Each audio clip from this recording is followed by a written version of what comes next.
Sige, sa oras na ito ay tayo ngayon ay dadako na sa ating pag-aaral ng salita ng Diyos. At minsan pa ay bago tayo mag-aral, tayo muna sama-samang yumukot manalangin.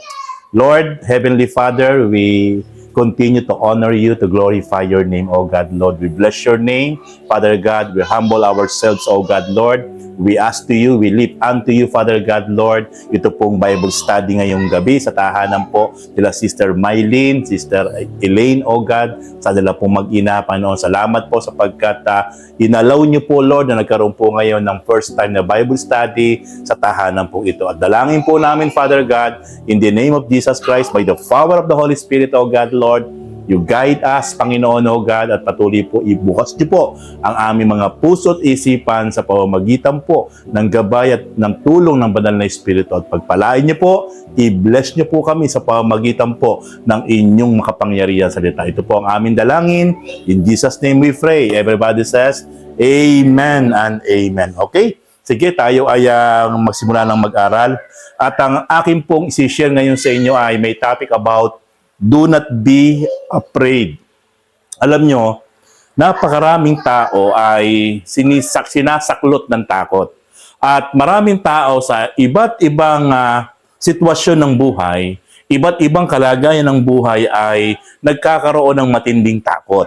At actually, yung pagkakaroon ng takot sa buhay ay hindi naman masama eh. Ang masama kasi ay yung balutin ka na, kainin ka na ng takot. At makalimutan mo na meron kang Panginoon na yung tinanggap at sinampalatayanan. Sapagkat ang trabaho ni Satanas ay tayo ay i-coat at talagang saklutin ng takot. Sapagkat kapag talaga ang tao ay binalot na ng takot at nakalimutan na niya na magtiwala sa Panginoon, ay dito na magsisimula ang pinaka-miserableng buhay niya. Hindi na siya makapag-iisip ng tama, hindi na siya makapagdesisyon ng tama, at talagang siya ay kukontrol na talaga ng spirit of fear. Kaya hindi na ito magiging maganda sa buhay ng bawat isang tao.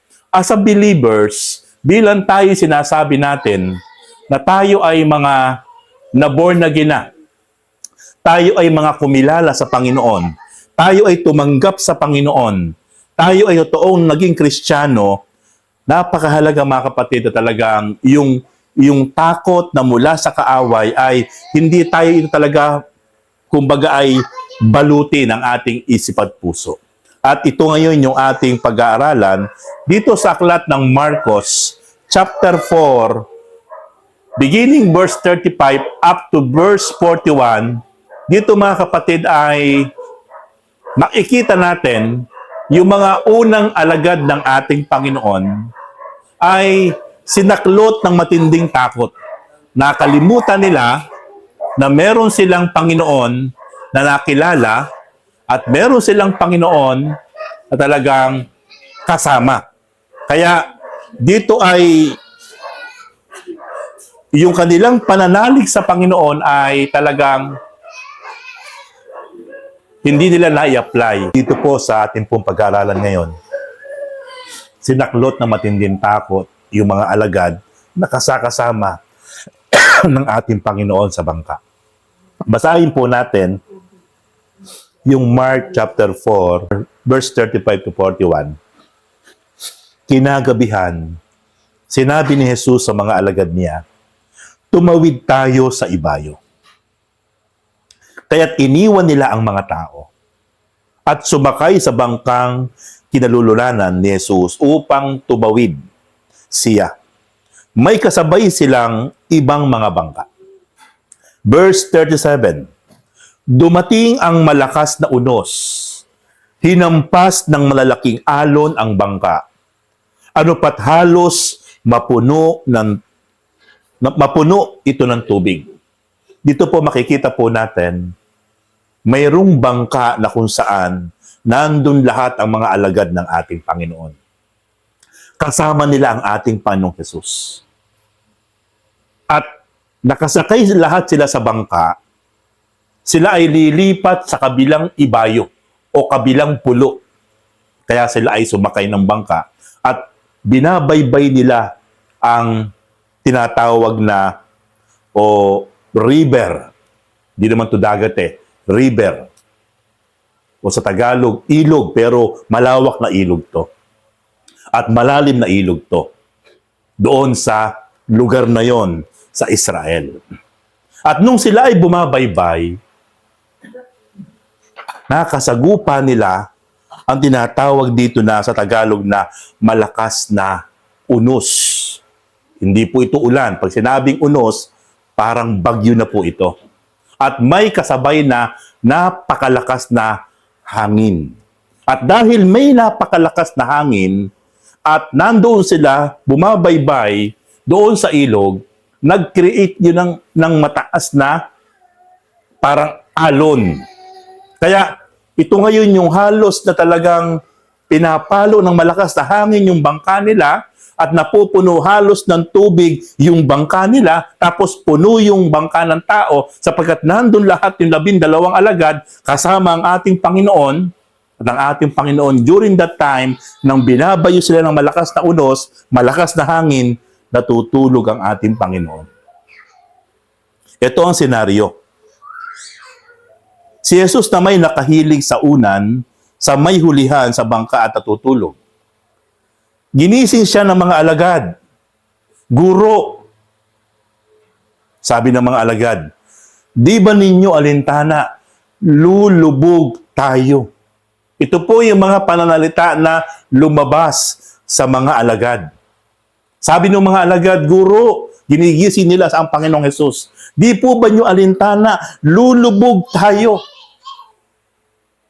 Ibig sabihin, ito na po yung indikasyon na ang mga alagad ng ating Panginoon na kasama niya sa bangka ay maaaring natatakot na. Sapagkat sila ay sumasagupa sa malakas na hangin, malakas na unos, o parang bagyo na, at halos hinahampas sila ng malakas na alon, at yung tubig doon sa ilog ay talagang pupunta sa bangka. At kapag iti nag-overflow, talagang sila talaga'y maaaring malunod.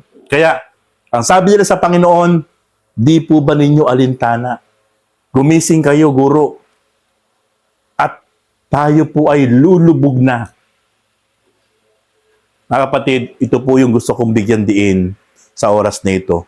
Yung panahon na ang mga alagad ay nakalimutan nila kung sino yung kasama nila. Nakalimutan nila na ang Panginoon, yung mga ginawang himala ng Panginoon. Nakalimutan nila ang kanilang guro, ang kanilang kasakasama ay hindi pangkaraniwang tao. Bagamat nagkatawang tao, pero walang bagay na mahirap sa ating Panginoon. Pero sa tagpong ito, bagamat kasakasama nila ang ating Panginoon, pero hindi nila nakita ang pwedeng magawa ng ating Panginoon sapagkat nakapokus ang kanilang mata, ang kanilang isip, ang kanilang damdamin doon sa aktual na kanilang nakikita na malakas na hampas ng alon, malakas na hampas ng bagyo, malakas na hampas ng hangin. Yun ang nakasentro sa mata at isip at damdamin nung 12 alagad. Kaya ang sabi nila, lulubog tayo. Di po ba nyo alintana? Lulubog na po tayo. Takot na po sila. Mga kapatid, kapag tayo po ay dumating isang araw sa ating buhay, anumang sitwasyon ng ating buhay, na kinapitan po tayo ng pangamba, ng pag-aalala, at ng takot, normal po yun. Pero ang hindi normal ay doon na natin ipopokus, doon na natin itutuon yung ating isip, yung ating paningin, yung ating damdamin, doon sa matinding sitwasyon na kakainin tayo ng takot. Kagaya ng 12 alagad. Nakalimutan nila na nandoon ang Panginoon na hindi sila pababayaan. Sa sinabi ng Panginoon sa Hebrew chapter 13 verse 5, di ko kayo iiwan, hindi ko kayo pababayaan. I will never forsake you, I will never leave you.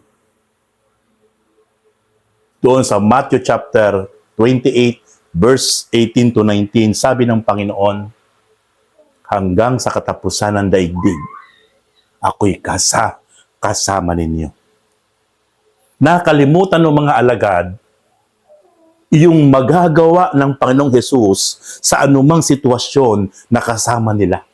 At ang nakita nila ay yung matinding dilubyo, yung matinding bagyo, yung malakas na hangin, yung malakas na hampas ng tubig at doon pumapasok sa bangka nila. Doon na focus lahat ang kanilang paningin, ang kanilang isip, ang kanilang damdamin. Kaya sinaklot sila ng matinding takot. Pero hindi nila napagpokusan na nandun ang Panginoon na natutulog na po pwede nilang asahan at pagtiwalaan. Kaya sabi po dito sa verse 40, sa verse 39, bumangon si Jesus at iniutos sa hangin, tigil, at sinabi sa dagat, tumahimik ka. Tumigil ang hangin at tumahimik ang dagat. Listen carefully, my beloved brothers and sisters. Nung ang Panginoon ay nagising at bumangon mula sa pagkakahiga sa dulo ng bangka, nakita niya ang hangin, galit na galit. Sabi ng Panginoon, tumigil ka hangin. Right on the spot, tumigil yung hangin. Nakita niya sa lakas ng hangin yung ilog, nagki-create ng malaking wave o alon. Humahampas sa kanila. Sabi ng Panginoon, tumahimik ka alon. Tumahimik yung alon. Right on the spot. Nasaksihan nyo ng 12 alagad. Kaya makikita natin, sinong tao ang po pwedeng makapagpatigil sa nagngingit-ngit na hangin? Wala. Maliban lang sa ating Panginoong Hesus. Bagamat nagkatawang tao, pero siya'y anak ng Diyos. Hindi 100% na tao ang Panginoon, pero 100% si Jesus ay Diyos. Siya lang ang nakatala sa Bible from Old to New Testament na inutusan ang hangin, galit na galit, humahaginit, pero sabi niya, tumahimik ka, hangin. Right on the spot, humupa yung matinding hangin. Yung alon na galit din, sabi niya, tumigil ka alon, tumahimik din. At ang sabi dito, pagkatapos sinabi niya sa mga alagad, sa verse 40, bakit kayo natatakot? Matapos siyang utusan ang hangin, matapos siyang utusan ang alon, pareha sa sumunod, pareha sa tumigil, pumayapa. After that, tinanong niya ang kanyang mga alagad, bakit kayo natatakot? Kung naiintindihan lang ng mga alagad yung tanong ng ating Panginoon, mauunawaan nila.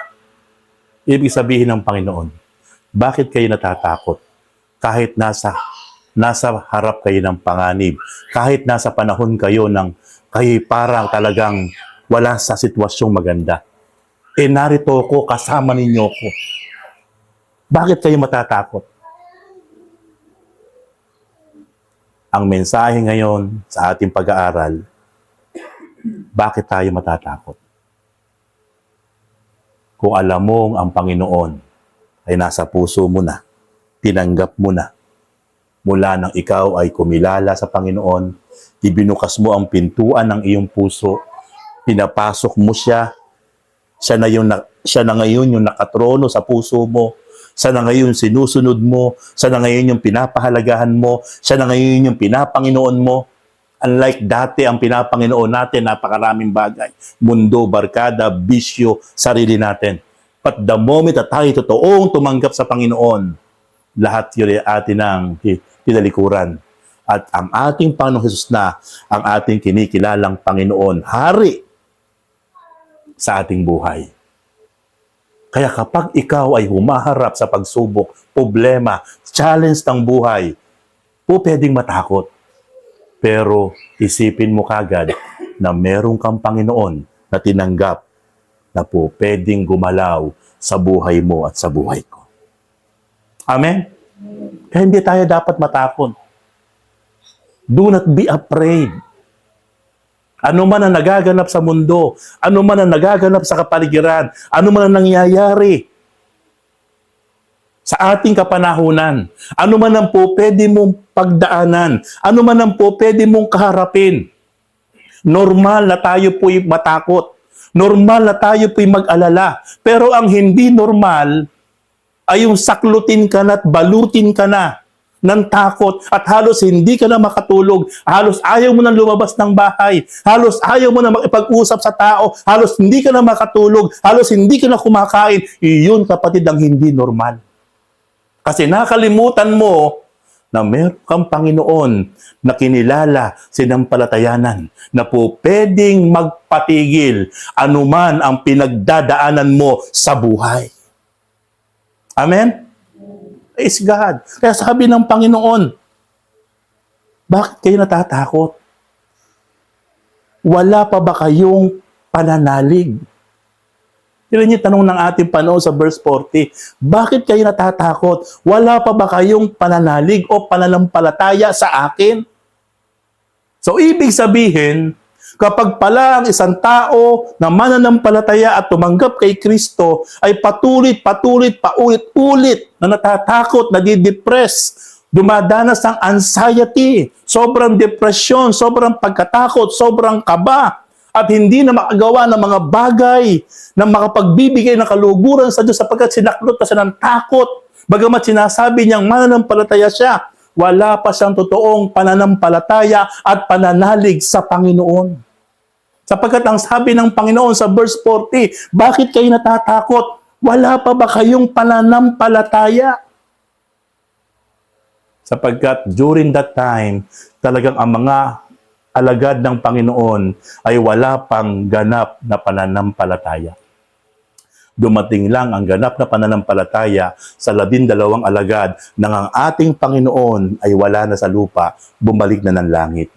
At doon sa Acts chapter 2, nung ang ating Panginoon ay muling nabuhay at bumalik sa langit, iniwan ng Panginoon ang kanyang pangako na isang gagabay sa kanila, yun ang banal na Espiritu.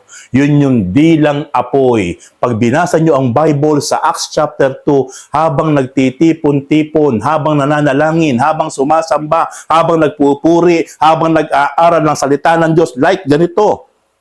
Habang sila'y matinding nagsasama-samang manalangin, buwaba sa ulo na nila ang dilang apoy at yun ang pumuspos sa bawat isang alagad at kasama ang mga mananampalataya nung sila ay mabaptize ng banal na Espiritu.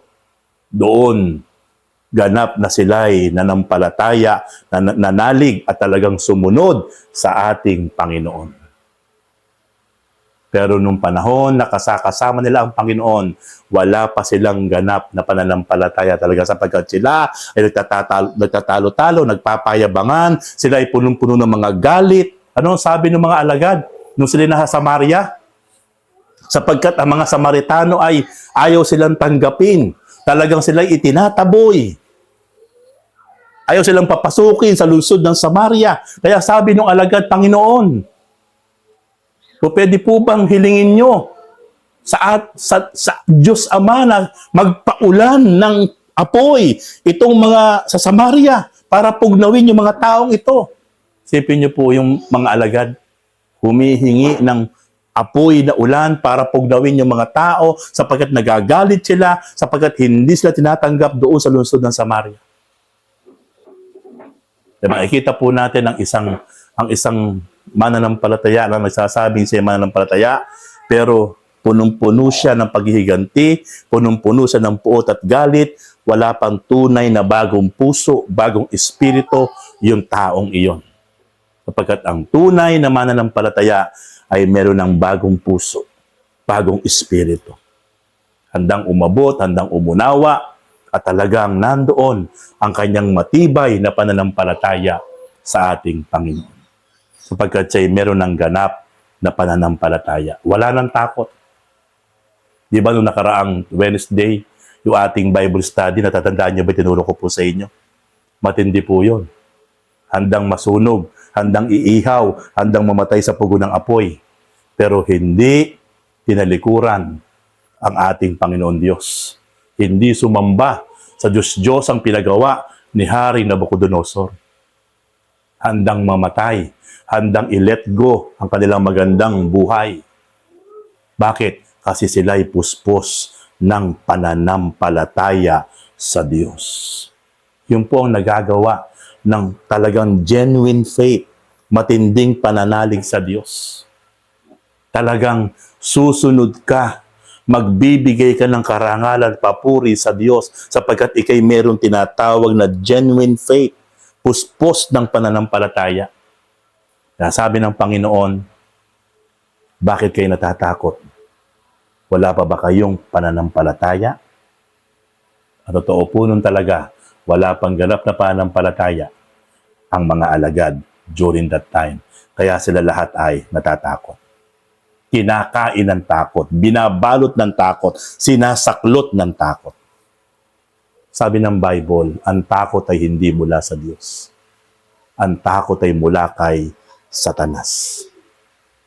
Tandaan niyo po mga kapatid, uulitin ko, hindi masamang matakot. Hindi masamang mag-alala. Pero, kapag nakaramdam kayo ng takot, ang sikreto lang po, tayo po ay taimtim na dumulog at manalangin sa Diyos.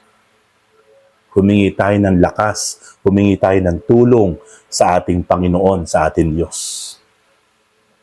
At doon sa ating marubdob na panalangin na mayroong pagpapakumbaba, ang Diyos ay gagawa at kikilos sa anumang sitwasyon natin kung paano tayo talaga ay sinasaklot ng takot.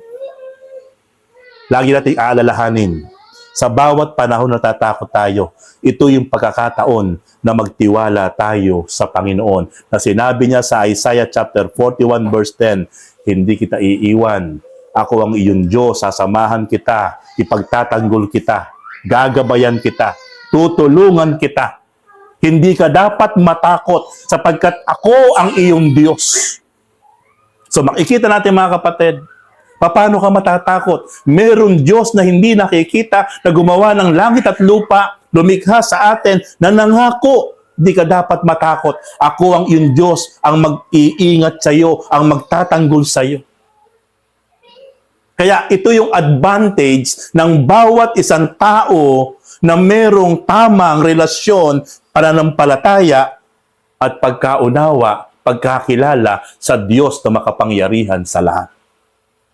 Hindi lang may relihiyon, kundi higit sa lahat may tamang relasyon sa Diyos na makapangyarihan sa lahat. Kaya hindi sa kakainin ng takot, hindi sa kakainin ng pangamba, hindi sa kakainin ng kahit anumang uri ng mga alalahanin sa buhay.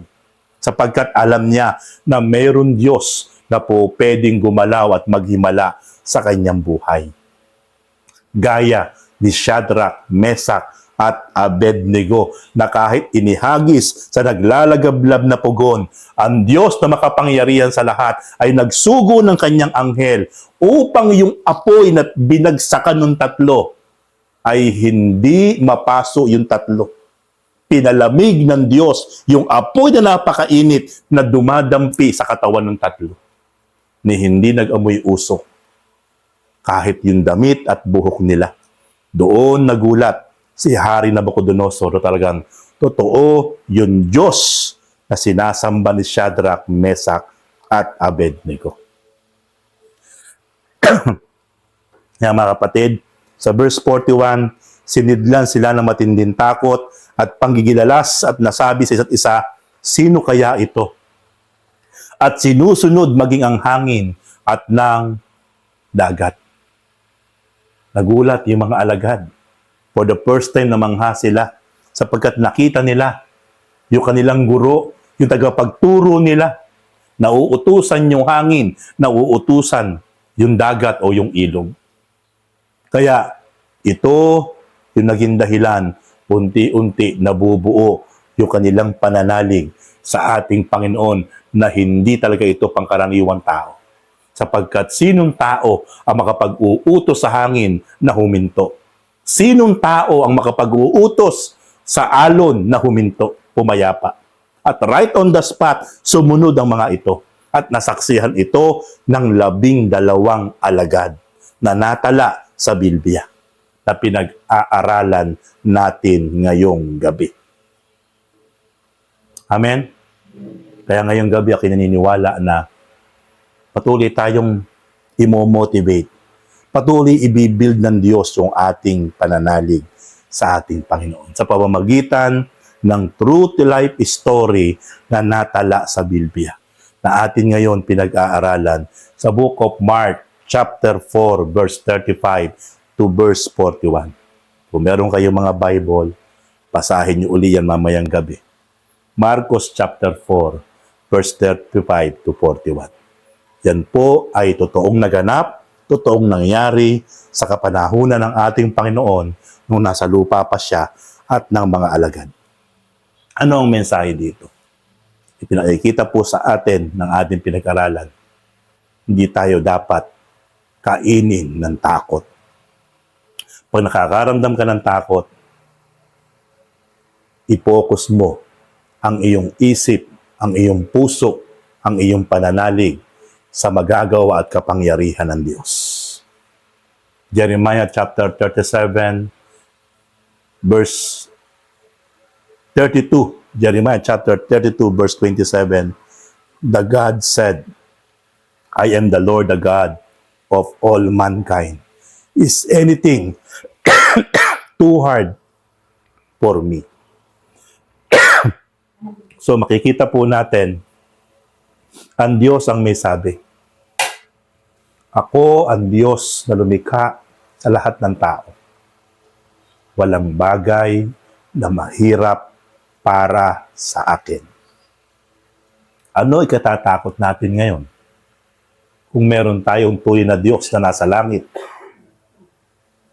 sa pamamagitan ng kanyang bugtong na anak na si Jesus, na walang bagay na mahirap sa kanila. Ang lahat ay napakasimple lang nila magagawa. Ano man ang ating sitwasyon, kapag tayo buong-buong nanampalataya sa Panginoon, walang bagay na mahirap sa Diyos. Nothing impossible with our God. Kaya mga kapatid, napakapalad natin.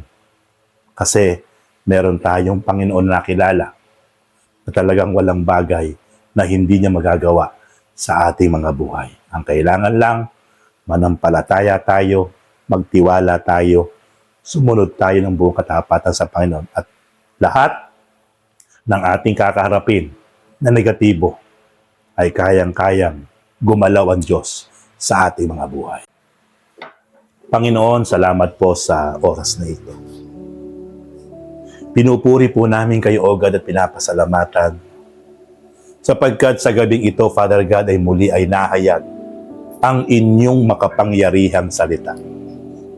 Salamat, Lord, Panginoon, sa tahanang ito na nagbukas para po sa inyong gawain, para po dumaloy sa tahanang ito ang inyong makapangyarihang salita. At ngayon pong gabi, Panginoon, tunay nga po, Lord, na hindi kayang bayaran ng salapi. Hindi kayang bayaran ng anumang uri ng kayamanan. Yung ngayon amin pong napag-aralan. Yung ngayon na nahayag po ngayon sa aming kalagitnaan, O God. Sapagkat tunay nga po, Lord, ito po ang nagbibigay sa amin ng matinding pananampalataya. Matinding tibay ng relasyon sa inyo. Ito pong inyong mga salita.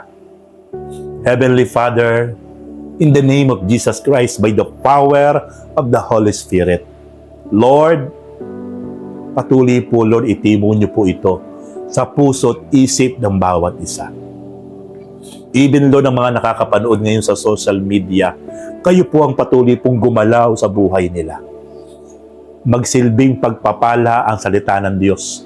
Magsilbing, Panginoon Lord, kalakasan, kaaliwan, tibay ng relasyon sa inyo ang mga salitang ilanahayag po, O God.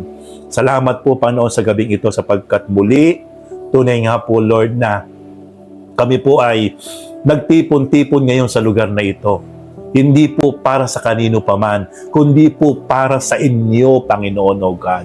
Sa inyong salita na patuloy po nagbibigay sa amin ng kaaliwan, nagbibigay sa amin ng kalakasan, nagbibigay sa amin ng kapayapaan, nagpapatibay ng aming pananampalataya, naghuhubog ng aming tapat na pagsunod sa inyo, Panginoon. Salamat po, Lord. At patuloy po dakilan Diyos sa mga banal. Hiling ko po't dalangin ngayong gabi, ang bawat isang kapatid na ngayon ay dumako sa lugar na ito. Kayo ang patuloy po, Lord Panginoon, gumalaw at kumilos sa buhay nila, Panginoon o God. Dalangin ko po, Father God, Lord, yung mga prayer request nila, Panginoon. Alam ko po't batid niyo po ito, O God. Kayo po yung nakasisiyasat ng puso, damdamin at isip ng bawat isa po sa amin, O God. I-grant niyo po, Lord, O God, yung po mga prayer request nila. At hiling ko po't dalangin, patuloy po, Lord, ang aking mga kapatid na ito. Patuloy po, Lord, na makatuwang ko po sila, Panginoon God, sa isang pagmiministeryo, sa isang paglilingkod na patuloy, Lord, na magkatuwang-tuwang kami, O God, upang marami pa na mga kaibigan namin, pamilya, kapwa, ang maakay namin sa inyong banal na paanan. Kung ano po yung nararanasan po namin, O God, na kapayapaan, kasiguruhan ng buhay na walang hanggan, ito po, Lord, ay maranasan din po nila. Magamit niyo po kami, Panginoon, sapagkat, Lord, ito po yung nais niyo po, O God. Kaya, Lord, patuloy, hiling ko po't dalangin, Panginoon God, ang bawat isang kapatid, O God, Lord, i-bless niyo po yung buhay nila. Sa lahat ng aspeto, Lord God, Lord, hiling ko po't dalangin, Panginoon God, we lift unto you, Father God, Lord, bless them, Panginoon, in any aspect in our life, O God, hallelujah. Financially, materially, emotionally, mentally, relationally, O God, Lord, i-bless niyo po sila. Even, Lord, ang mga nanonood ngayon sa social media, Lord, idaloy niyo po ang pagpapala, ang himala, ang kagalingan sa buhay ng bawat isa, Panginoon God. Physically and spiritually healing, O God. Salamat po, Panginoon God. Maraming salamat. Lord, ganoon din po sa buhay ni Sister Maylene, ni Sister Elaine, O God, ang mag-inang ito. Salamat sapagkat ipinagamit nila ang kanilang tahanan ngayon. Dumaloy, Lord, ang inyong presensya, ang inyong salita. Dalayan ko po patuloy po, Lord, O God, puspusin niyo po ang tahanang ito ng inyong espiritu. Dumaloy, Lord, ang biyaya at pagpapala sa tahanang ito, Panginoon. Lord, i-seal niyo po ito ng precious blood of Jesus Christ, Panginoon God. Ang lugar na ito, in and out of this house, Lord God, patuloy kayo, Panginoon God, na gumalaw at kumilos. Sa buhay din po ng aking mga kapatid, Lord, kila Sister Gina, kila Tom, kila Clarissa, kila Sister Lou, kila Nanay Ini, Panginoon God, kila Sister Merly, Panginoon God, hallelujah. At amin po kapatid na amin po nakasama ngayon, O God, Lord, pagpalain niyo po sila, Panginoon God. I-bless niyo po sila, Panginoon God. Idaloy niyo po ang biyaya at pagpapala sa buhay ng bawat isa, Panginoon. Maraming salamat po. Muli po, O God, Lord, we back to you all honor, all glory, all praises. In Jesus' mighty name, everybody says, Amen and Amen.